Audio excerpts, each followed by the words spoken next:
بسم اللہ الرحمن الرحیم۔ جان و مال کی حفاظت کی دعائیں۔ آیت الکرسی مال کے تحفظ میں کفایت کرنے والی دعا۔ محمد بن ابی کعب اپنے والد سے روایت کرتے ہیں کہ ان کے کھجوروں کی کلیاں تھے، وہ اس میں کمی دیکھتے تو ایک رات انہوں نے چور کو پکڑ لیا۔ وہ جانور سے مشابہ ایک نوعمر لڑکا تھا۔ انہوں نے اس کو سلام کیا تو اس نے جواب دیا۔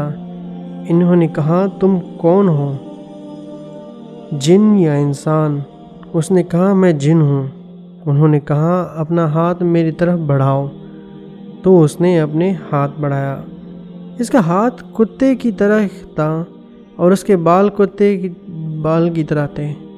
انہوں نے پوچھا کیا اس طرح جنوں کی تخلیق ہوتی ہے؟ اس نے کہا جن یہ جانتے ہیں کہ جنوں میں مجھ سے زیادہ شدید اور کوئی فرق نہیں۔ انہوں نے کہا میرے پاس کیوں آئے ہو؟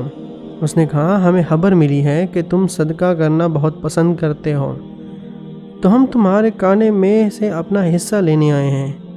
انہوں نے کہا کیا چیز تم سے بچا سکتی ہے؟ اس نے کہا وہ آیت جو سورۃ البقرہ میں ہے، لا الہ الا اللہ الحی القیوم، جو کوئی اس رات کو پڑھے گا وہ صبح تک ہم سے پناہ میں رہے گا، اور جو اسی صبح پڑھے گا وہ رات تک ہم سے پناہ میں رہے گا۔ پھر جب صبح انہوں نے اس بات کا ذکر نبی صلی اللہ علیہ وسلم سے کیا تو آپ صلی اللہ علیہ وسلم نے فرمایا اس حدیث نے سچ کہا۔